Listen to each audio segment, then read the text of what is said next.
দেখো আজকে তোমাদের জন্য একটা নতুন লাউয়ের রেসিপি নিয়ে এসেছি। তো আমি কিভাবে কি করব না করব আমার সাথে থাকবে, থেকে পুরো ভিডিওটা দেখো, আশা করি তোমাদের ভালো লাগবে।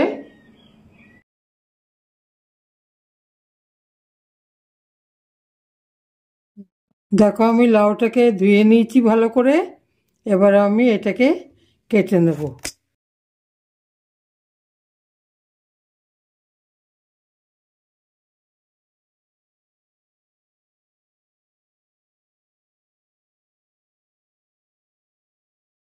দেখো এর মধ্যে আমি আলু দেব,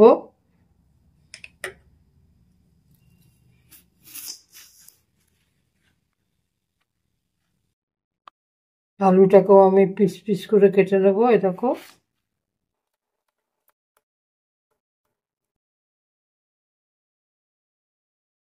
দেখো আমি কড়াই চাপিয়ে দিয়েছি, আমার কড়াই গরম হয়ে গেছে। আমি তেল দেব না, খালি কড়াইতে লাউ আর আলু এগুলো চাপিয়ে দেব।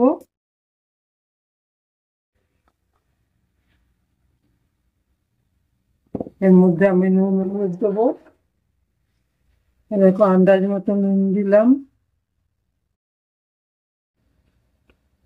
আন্দাজ মতো হলুদ দিলাম, হলুদ বেশি দেবো না।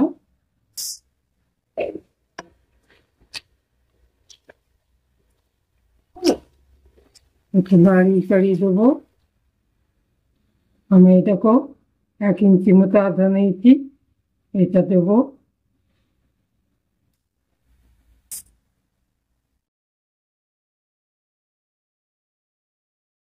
এবার আমি এতে সামান্য জল দেব।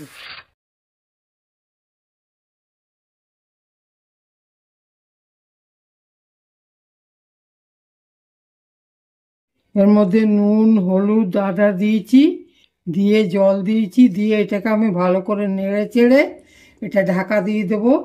তেল দিলে লাউটা সিদ্ধ হয় না, সময় লাগে, আর এটাতে সুন্দর সিদ্ধ হয়ে যায়। তেল দিলে দেখবে লাউটা দরকাচা মারা হয়, ভিতরে শক্ত থাকে। আর এইভাবে করলে পরে ভিতরে একটুকুও শক্ত থাকবে না, শুদ্ধ একদম মাখনের মতন গলে যাবে।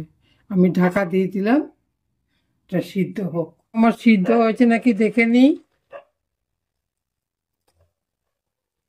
হ্যাঁ দেখো,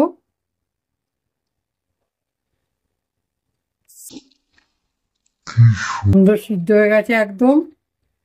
আর এইটুকু ঝোলও থাকবে। আমি 5টা কাঁচা লঙ্কা আছে, ওটা দিয়ে দিলাম, দিয়ে আমি নামাবো। কাঁচা লঙ্কাটা দিলাম, একটু নেড়ে চেড়ে আমি এবার এটাকে নামিয়ে দেবো, তাহলে কাঁচা লঙ্কাটাও সিদ্ধ হয়ে যাবে।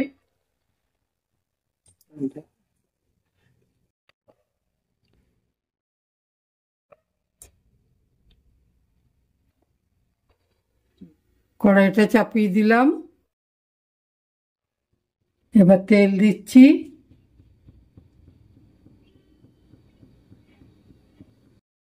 এই দেখো এই বড়িগুলো আমি ভেজে নেব। দেখো তেলটা আমার গরম হয়ে গেছে, আমি বড়িগুলো ভেজে নেব।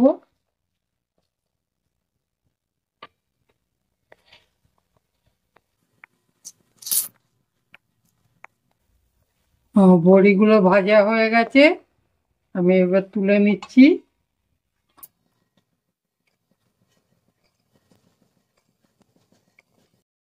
তেলের মধ্যে আমি এই 2টো তেজপাতা আর কটা জিরে ফোড়ন দেব।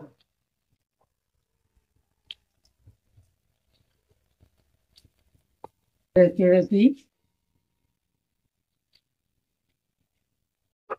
একদম সহজ পদ্ধতিতে রান্না, এটা কোনো মশলাপাতি কিচ্ছু লাগে না।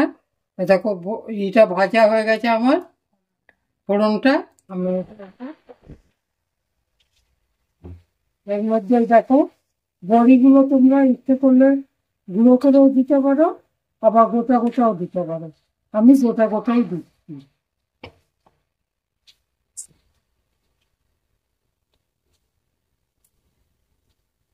খুব ফাস্ট পদ্ধতিতে রান্না, সবাই খেতে পারবে নিরামিষ। আর আদাটা দিই আমি, যাদের ঠান্ডা ধাপাতে, লাউটা তো ঠান্ডা, আদা দিলে পরে লাগাটা থাকে না, খুব সুস্বাদু হয়। ভাত দিয়ে, লুচি দিয়ে, পরোটা দিয়ে, সবকিছু দিয়ে খাওয়া যায়। এর মধ্যে আমি ঘি, গরম মশলা কিচ্ছু দেবো না। আর একটু এই যে দুধ, এই দেখো আমি এই রান্নার মধ্যে, এই লাউ তরকারির মধ্যে এই দুধটা দেবো। দুধ দিলে পরে রান্নার স্বাদটা বেশি বাড়ে, খেতে খুব সুস্বাদু লাগে।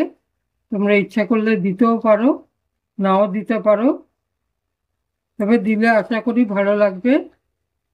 আমার দুধটা ফুটে ফুটে একদম ঘন হয়ে গেছে।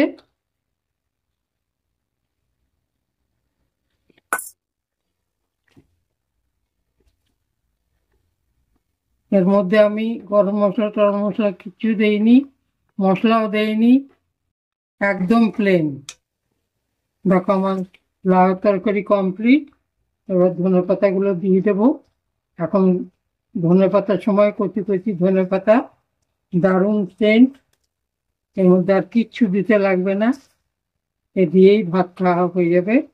তোমরা এমনি করে রান্না করে খেয়ে আমাকে একটু কমেন্ট করবে, লাইক করবে, সাবস্ক্রাইব করতে ভুলবে না। অনেক আশা নিয়ে তোমাদের কাছে আসি। সবার কাছে আমার এইটাই অনুরোধ যে তোমাদের ভালো লাগলে তোমরা অতি অবশ্যই আমাকে লাইক করবে। দেখো আমার সুন্দর হয়ে গেছে তরকারি। তোমরা এমনি করে করে খেয়ে দেখবে। আমার রেডি, আমি এবার এটা বন্ধ করে দিব। দেখো আমার পরিবেশন করবার জন্য লাউয়ের ডালনা একদম রেডি হয়ে গেছে। তোমরা এমনিভাবে করে খেয়ে আমাকে সাবস্ক্রাইব করবে, লাইক করবে আর কমেন্ট করতে ভুলবে না, যাতে আবার দ্বিতীয়বার তোমাদের কাছে আমি এরকম একটা করে জিনিস নিয়ে, একটা করে রেসিপি নিয়ে আসতে পারি। তোমরা সবাই ভালো থেকো, আমার ভালোবাসা নিও।